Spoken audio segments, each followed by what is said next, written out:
Hi, this is State Senator Jill P. Carter, and you are listening to the Conduit Street Podcast, the best source of news and notes on Maryland politics and policy. The Conduit Street Podcast, the official podcast of Maryland Association of Counties.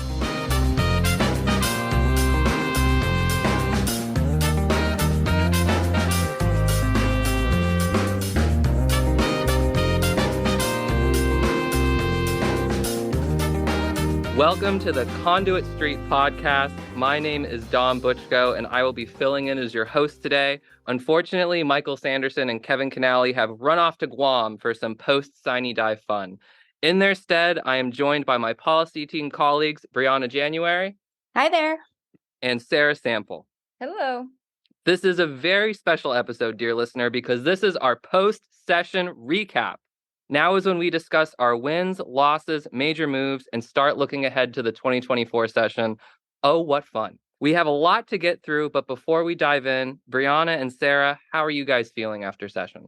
Oh, gosh, Dom, you know what? Come back to me in another week or so. Maybe by then I'll finally start to wake up from my week-long nap that I'm taking post-session. But I'm really happy to be here with you all and today. When you just referenced the 2024 session, I got like a little bit of a twitch. It was like too soon to hear it. Little heartburn already. Yeah, so it definitely feels like you sort of come up out of this, fog, and all of a sudden you're like, where am I? Oh, I'm feeling the opposite. I have withdrawal. I miss the rush of let's get the bill over the line in time. Well, that too. It's so odd, right? You're just so in it, and then the very next day, it's nothing. Yeah, it's like a hard stop, and I will say, looking back on preparing for it, because it was my first one, I remember asking Michael and Kevin and you guys a lot, what is this going to be like? But there's really no way to know unless you go through it, unless you do it. And yeah, and it was quite an education. But I would say too, the camaraderie and the empathy that you have for each other, because you're all going through the same thing. It's such a unique environment. And I thought that was really cool. So speaking of just getting through it and going with it, let's kick off our conversation because we have a lot to talk about today. We're going to start with our initiatives. So every year, MACo adopts 4 legislative initiatives that represent county priorities Up to 4. Up to 4. Up to 4, yeah. Each one of us then leads that effort, and fingers crossed we get our bill passed or at least a big bag of money. Sarah, let's start with you. Tell me about cameras. Yeah, so for the body-worn camera initiative, I feel okay. It was comprised of 2 bills, one that had to do with procurement of the cameras, as counties are now mandated to have all law enforcement officers to have body-worn cameras on them by 2025. So one of them was a procurement bill. And that one got passed. That was Senate Bill 330 and House Bill 332. Big thank you to our sponsors, Delegate Lewis and Senator Reedy. And essentially what that bill was doing was it was having the state negotiate and procure the body-worn cameras and all the infrastructure that's got to come with them, such as the storage and the cybersecurity. And so they would be procuring it, and the counties would have the ability to ride on to those contracts. And essentially what we were hoping that would do, and what we think that it's going to do, is that it would eliminate sort of a mass redundancy of effort across the counties in trying to get this lift up, but then also minimizing some of those premiums that can come with single user contracts for technology like this. So we're thrilled that piece of the initiative got through with flying colors. And how about the Public Information Act bill? So that one, was a little bit trickier. With Senate Bill 40, we worked really hard with, Senator Sidner, MML, the chiefs and sheriffs, some of the victims advocates. And what we were really trying to do, which, I've mentioned a handful of times, is we're trying to establish some guardrails for what kind of footage can be requested by a third party through the Public Information Act. And I think the conversations were really encouraging. I think one of the main things is just any type of denial people want to be cautious about. And I think that's important. But when it comes to the body-worn cameras, we're rolling out hundreds of thousands of cameras that are going to collect millions of hours of footage of the public. Some of them, with individuals in their, most severe times of need, and some just people passing in the background with their kids.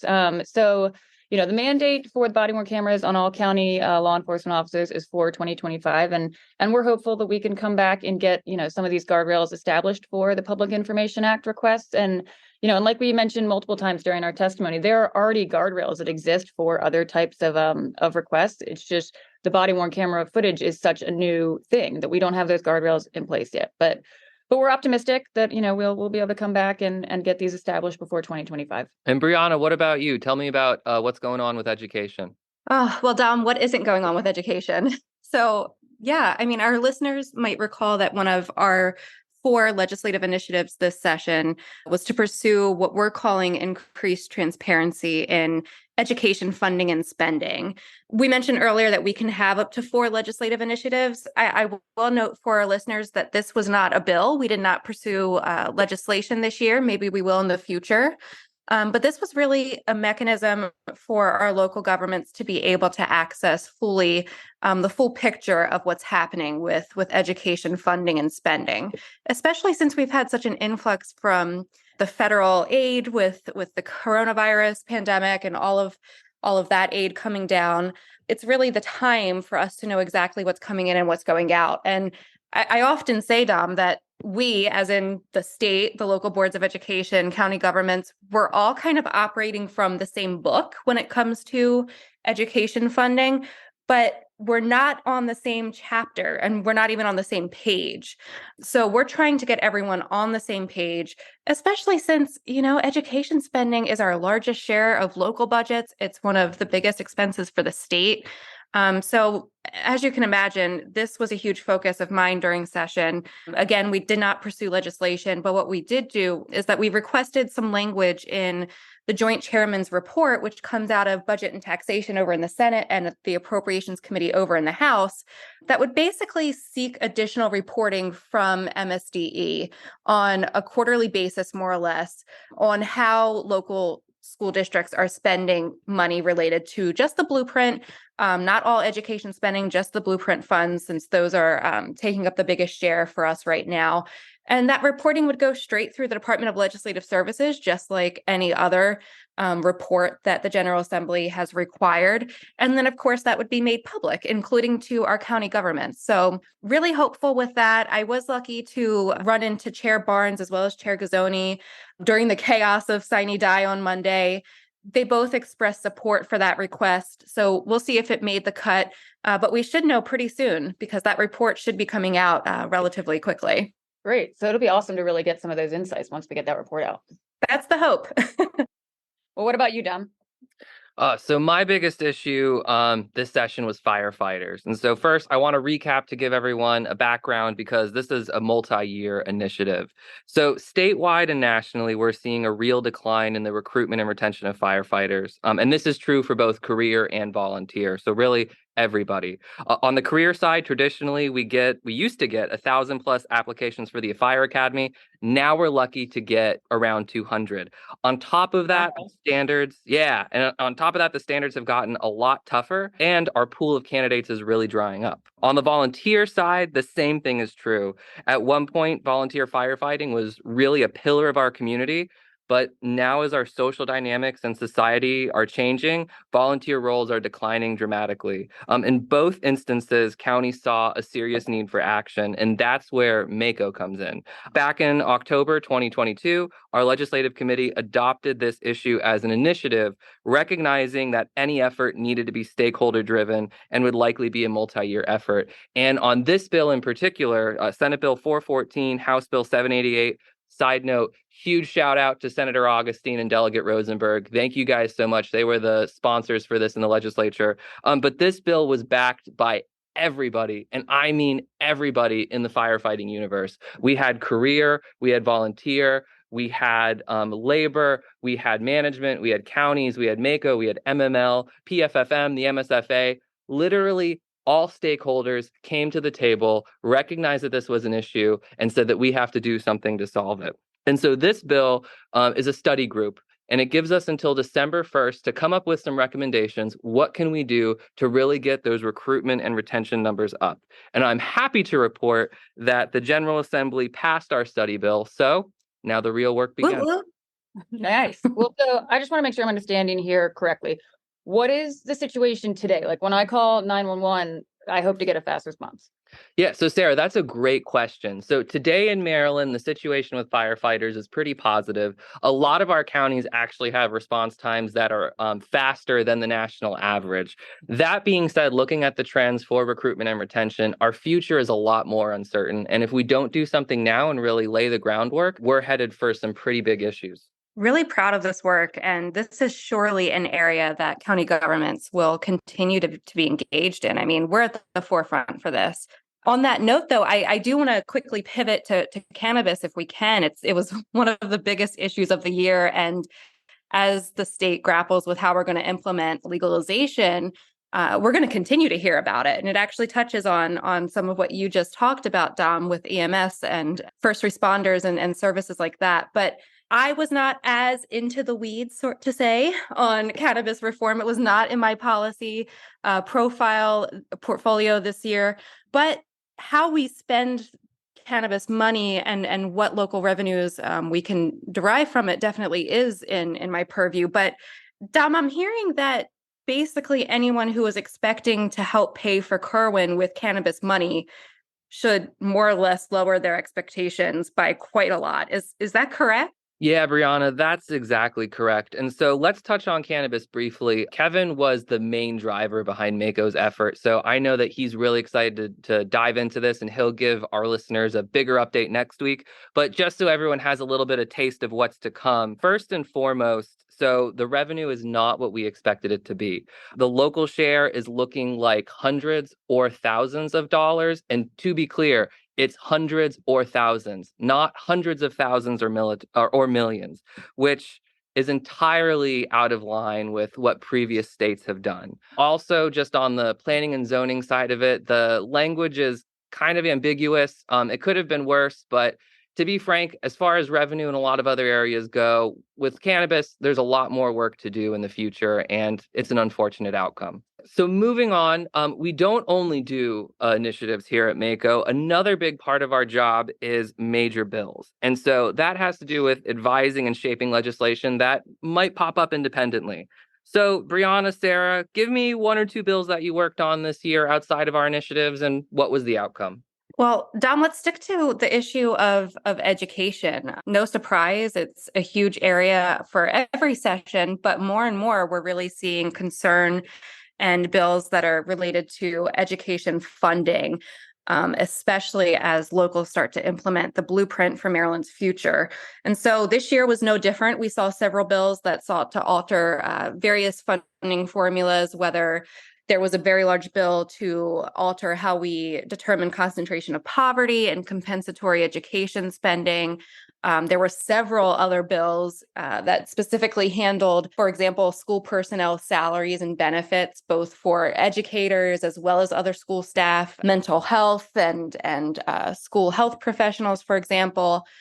A specific bill that I will note that was really significant that did pass and is now on its way to signature, or it might have actually been signed yesterday, was one that was introduced by the Moore-Miller administration that would really add some teeth behind the state's efforts to hire and retain qualified, diverse educators. Our listeners will be very familiar with the topic of our educator shortage here in Maryland. It's a national issue, but each and every one of our counties has been impacted by this, and the state has taken notice and they're starting to do some stuff. So really happy to see that pass. That gives some very clear pipelines, some very innovative, for example, internships with high school and college kids in classroom settings, in education settings, in order to get them into that pipeline of becoming full-on Maryland public school teachers and support staff. So really great to see that go. Can't wait to see it implemented at the local level. There was also another bill passed very late in session that basically seeks to have pay parity for private placement special education teachers, an effort that counties have supported and we surely support. However, I will note for our listeners that there are some remaining concerns around that bill. It's now waiting to be signed into law. Essentially, the two chambers had two different versions. The House amended it and put the funding responsibility directly onto county governments, which is unusual, rather than local boards of education, which would be the standard, right? We fund education along with the state. All of that money goes through the local boards of education to basically process and manage. But that bill instead goes straight for the county governments to fund and manage. So interesting there. And it does have a significant fiscal note. There was a little bit of confusion during debate, but according to DLS, it is Department of Legislative Services for our listeners. It is a bit heftier than what was expected. So that took up a lot of my efforts late into session. Of course, my portfolio, our listeners will know, is also in human resources and employee benefits. Counties are one of the major employers of the state. So we really handle a lot that you would expect from private employers as well. So we had the huge paid leave fix-it bill this year. Last year, Maryland, of course, passed the family and paid leave bill that would allow up to 24 weeks paid leave to care for one's health or that of someone in their family. MACo was successful this year in coming back to the table and seeking what are really significant pushbacks of implementation deadlines, essentially to just better align with the county budget processes and to allow us really enough time to properly stand up and implement such a large policy and benefit. Really great work with our partners in local government, with MML and even the school boards and the superintendents. We all came together in a very strong coalition, and I think that we definitely were heard and seen. And yeah, also on my end, I'll just quickly note that there were several workers' comp bills, as there usually are every year. One did pass that our listeners should know about that impacts what are offsets for county governments, for employers. So basically, if a county is offering a service-related retirement disability benefit, they can no longer receive offsets or can no longer implement offsets, shall I say, for workers' comp, which means that some of our firefighters and our first responders will be able to have both of those benefits simultaneously. MACo was successful in getting an impact analysis study added onto the bill. So I look forward to working with our firefighters, which seem to be the theme of this session, our firefighters, during the interim to really see how that policy change will impact counties as major employers. And we were also successful on really squashing a few other bills that would have placed costly restrictions on things like medical benefits, pharmaceutical benefits that we can offer to our staff, our county staff, including our first responders and our teachers, and the tools that we use to lower those costs. So overall, a very successful session from my side of the room, but definitely still a lot of work to do in the interim. Man, you were busy. Yeah, I'm glad I don't have that portfolio. I am sleeping still. Sarah, what about you? What do you have? I mean, I guess I would just highlight two that I thought were uniquely interesting that were in my portfolio. You know, one thing that came up to me was Maryland has this tendency to want to be the first at certain things or want to be up in the top five when something new is policy-wise is being done. But we had this one. Say that again. Right. Put that on a t-shirt for all of us. Right. But so one thing that I thought was unique about this bill, so this is House Bill 823, it was Senate Bill 480 was a cross-file. It was a behavioral health bill. And this is one where the majority, almost the entire country, is ahead of us on this. So I thought it was interesting to highlight, just for the podcast. And so it was a bill that would enable county governments to establish assisted outpatient treatment programs. It's called AOT for short. And it creates a problem-solving court for individuals experiencing persistent and severe mental illness. And it essentially builds a community of care around them and diverts these mental health patients away from hospitals or jails or homeless shelters, because these are essentially individuals that need to be patients, not an inmate in a jail. And often when they do end up in these facilities, their symptoms are just exacerbated. So it's a court order for them to receive outpatient treatment. And essentially, like I was saying, it creates a community of care around you. And the judge actually participates in it the way that they would in other problem-solving courts. And the research on AOT in other states is incredibly promising. For the testimony, there were 75 different pieces of testimony that were submitted for this bill. Wow. And yeah, I know. And only 13 were against. As far as, how far Maryland is behind, 47 states and DC have already established these programs. So I just thought that we're like in the bottom. We're like in the last couple. And the other thing to note about this is that when it comes to hospital wait times, we are also right around this same number, 45, 46, 47, some of the longest wait times in the country. And so this is a bill that would help alleviate some of that. So it ultimately didn't pass. Delegate Pena Melnick, chair of the HGO, the House and Government Committee, she appointed a work group. Delegate Bagnall did a great job of bringing everyone together, but ultimately we ran out of time. And I would say, as far as MACo's part in that conversation, one of the questions that kept coming up was, some of these programs can be expensive and how we're going to fund them. And when I did the research to start looking up examples of how counties are funding behavioral and mental health programs like crisis centers, mobile support teams, and things like that, when it comes to a really important need in the community, counties can get remarkably dexterous. I mean, Frederick County had an example where a crisis stabilization center was funded, like it was Masters of Improvisation. It was funded with 6 different sources, 2 federal, 2 state, and I can't remember the other 2 off the top of my head. But yeah, we were trying to paint the picture for how counties, when they're enabled, can take the initiative and try to organize funding for programs like this. And like I said, ultimately it failed, but there was a letter of information from the Moore-Miller administration through the health department, really expounding on the merits of AOT programs and saying that they're going to be studying this in the interim and making recommendations for 2024. So I think this is definitely one to look out for, where Maryland definitely seems to have some ground to gain on this program. Well, we surely are not strangers to the clock killing good bills in Annapolis. It happens all the time, and it sounds like that's exactly what happened here, but also very much a worthy cause that I'm sure we'll catch up to other states with eventually. Anything else from your portfolio, Sarah? I know that you cover all of the really juicy portfolios for MACo. You have the courts, you have police and government.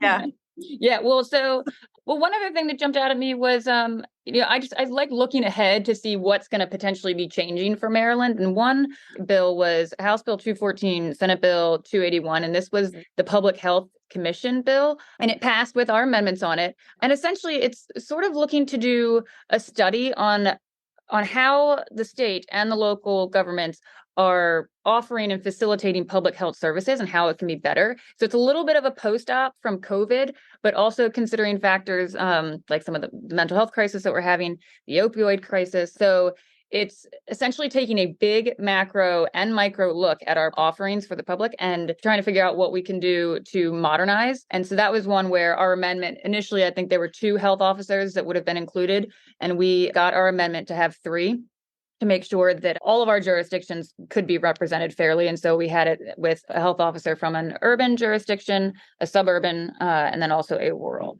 So we're really excited that we'll have a health officer representation on that. And then we also had recommended eliminating a few positions that were redundant, more or less, in terms of the interests that they were representing, just to create more efficiency with something like this. Because, coming out of COVID and with opioid issues and mental health crisis, we really need to make sure that we have a public health system that can respond to the needs today that have just drastically evolved. Sounds like a great outcome to that bill. And I'm sure that you will keep us updated both on the podcast and the blog with how that work group goes as they start to meet in the interim. Dom, what about you? How did you fare in your second session with MACo? Were you loving all of the tree bills and all of the environmental stuff this year, Dom? Yeah, so there are 2 major bills that I want to highlight. First, let's talk housing, which in my mind was the biggest disappointment of session. Going in, we were saying that housing was going to be the word of the day or the word of the 90 days.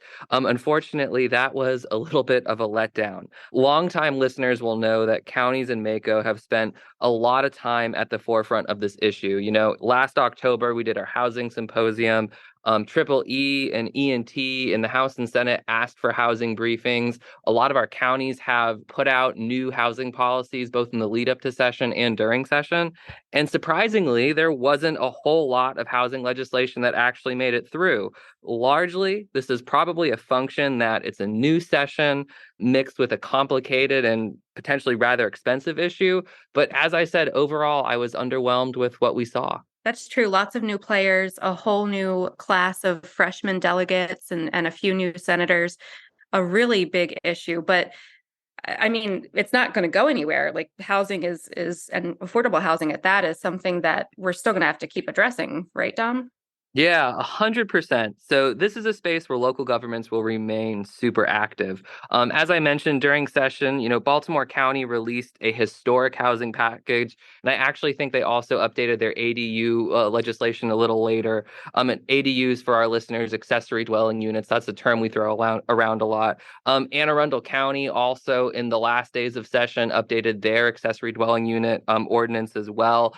There was one bill for housing that made it out. House Bill 239, Senate Bill 382. This came from Senator Mary Washington and Delegate Long. And again, this had to do with accessory dwelling units, which is a very popular solution around housing, at least for the advocates. So this bill looked at how can we take accessory dwelling units and really come up with best practices for local governments and really kind of sharpen this tool. MACo will be super involved in this task force because ADU, and just like anything with housing, there's not going to be any one size fits all solution. But this is a tool that we want to make sure that we get right. But moving on, housing wasn't the only thing that we saw talk of this session. There was also a bill that had to do with trees, of all things. So House Bill 723, Senate Bill 526, also affectionately known as the Lorax Act of 2023. This piece of legislation transforms Maryland's tree policy and forest conservation policy for the next generation. A big question we hear about both in Annapolis and at the local level is how do we balance the environment and development? We need homes and businesses for growth, but we also need clean air to live. This bill coming from Delegate Love and Senator Elfreth updates Maryland's forest conservation policy. And so to give our listeners a little bit of background here, back in 1991, Maryland passed its first Forest Conservation Act that basically put us on a 0.25 to 1 or a cut 4 trees, plant 1 tree ratio. There was a study done recently by the Harry Hughes Center. It came out in December of 2022. And that study basically showed that, while we've done a lot of forest conservation since 1991, we still have a little bit more work to do, and we have to kind of change the edges of our policy. MACo spent a ton of time working with the bill sponsors on this. And this has been really a 24 county effort, as well as a good portion of the General Assembly. So we were able to come up with roughly 20 points of compromise that we believe makes the bill workable. At the end of the day, MACo was neutral on the legislation. I think if we were to rewrite it, we would have done it somewhat differently. That being said, we had some really great areas of compromise and turned this into a workable and, more importantly, implementable piece of legislation. The biggest change that our listeners need to be aware of: forest conservation, as I mentioned, was at a ratio of 0.25 to 1. So cut down 4 trees, plant 1 tree. That ratio is changing dramatically for most of the state. The new ratio is going to be 1 to 1. That's not in all cases. There are certain areas of the state where you'll see a ratio below 1 to 1. Those are the areas where we really want to encourage a good amount of development. But overall, we're now going to see a 1 to 1 ratio for forest conservation. Another major compromise that MACo was able to get was a carve out for major federal facilities. So let's say the FBI or the Bureau of Engraving or Imprinting or anyone else who wants to come to Maryland and plant a major federal office.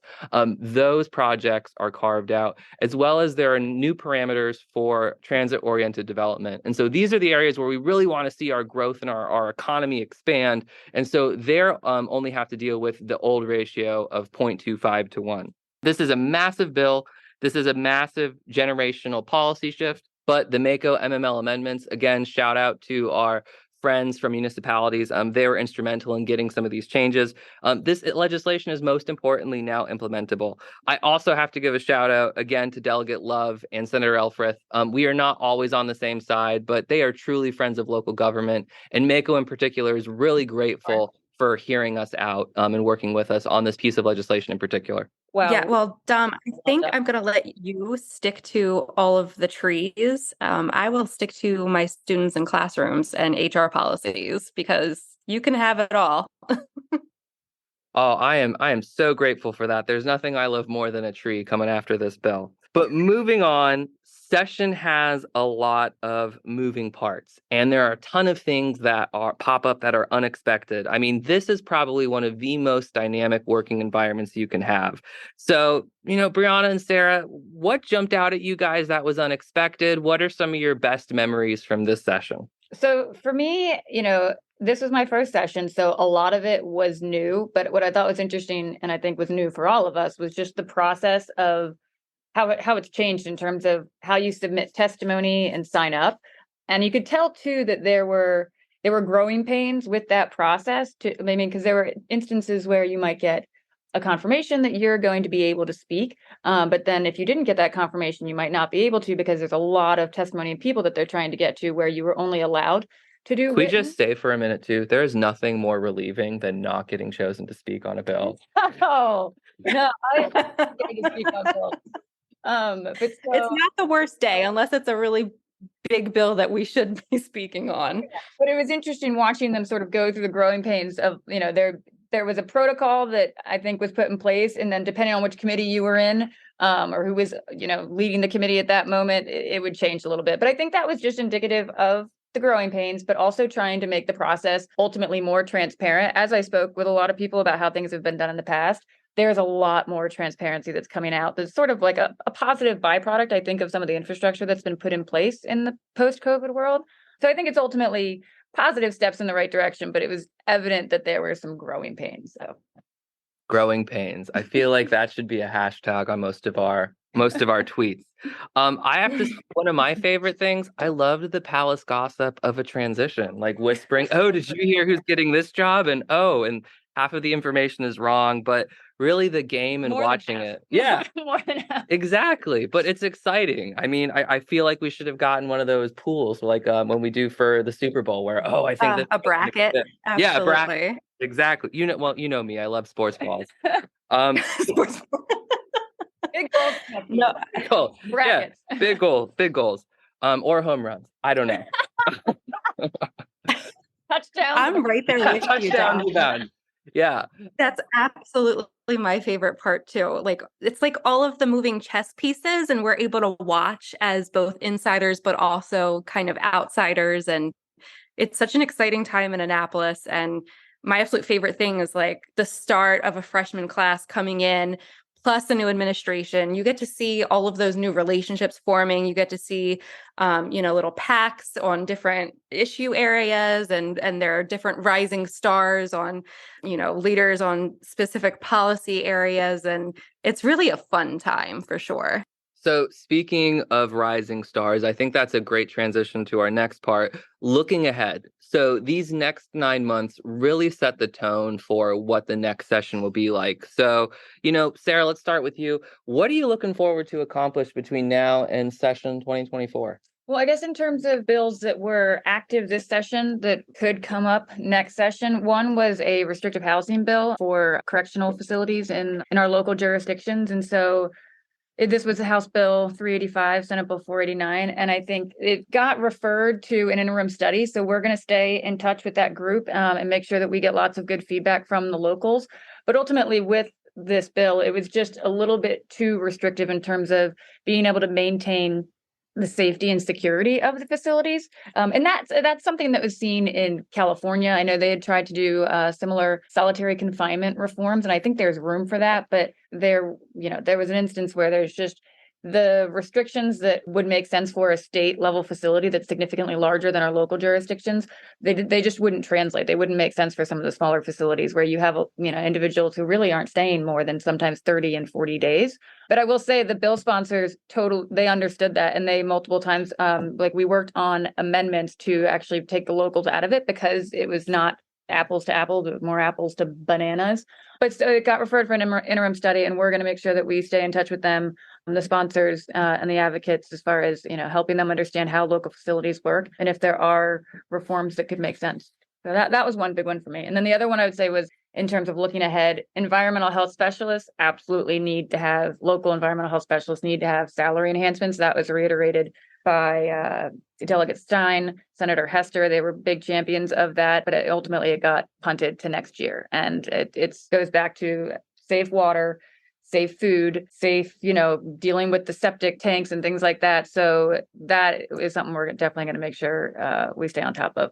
But it did get punted, unfortunately. Well, Sarah, if you were hoping for an easy break over these 9 months, it sounds like you're not getting it. So buckle up. Brianna, what are you looking forward to? Well, I don't know if we can say looking forward to, but to no one's surprise, I mean, I'm going to be keeping up with all issues, education, funding wise. I mean, everyone is really, really starting to feel the pinch of blueprint funding. And like I said before, we currently really aren't on the same page with where things are landing and what is feasible and how we can best serve Maryland's kids and our educators. So that is definitely going to be top of priority for me during the interim and as we move into MACo summer conference and even next session, which I can't believe I'm already counting down until. Dom, what about you? Yeah, so I think there are 3 things that I want to prioritize over this interim. Firefighters, clearly. Housing, I still think that's a major issue, but also solar. And in those last 2, I've seen this session, kind of this narrative that counties are the enemy here. And at the end of the day, I mean, counties want to do the right thing. We're also representing the people. We just want it to be implementable, and we want to make sure that, things fit with our communities. So I feel like there's a lot of work there, working with our legislators, showing them all the great things that we're doing. And I think we can do a better job of championing our successes, because at the end of the day, I mean, we are the level of government closest to the people. I also want to get the message out there that we want to work. MACo wants to work with everybody. I saw a lot of bills this year where if people came to us in October, we could have had a really amazing piece of policy. But instead, there were a lot of rough edges. There were a lot of things not well thought out. And unfortunately, one way or another, they died. And so, I want to see good things happen. I know our members want to see good things happen. So I want to make sure for 2024, good things happen. I completely agree. I echo those sentiments fully. So if I can put in a quick plug here before we end, the MACo Summer Conference is right around the corner. Oh my God, who's excited? Are you guys excited? Yeah. I can't believe it already. So our theme this year is Where the Rubber Meets the Road. It will be held August 16th through 19th, 2023. That's this year, if you didn't know. It will be at the Roland Powell Convention Center in Ocean City, Maryland. Lovely, sunny, beautiful Ocean City. If you want more information, please go to mdcounties.org/MACoCon. And with that, on behalf of Brianna January and Sarah Sample, this is Dom Butchko signing off on the Conduit Street Podcast.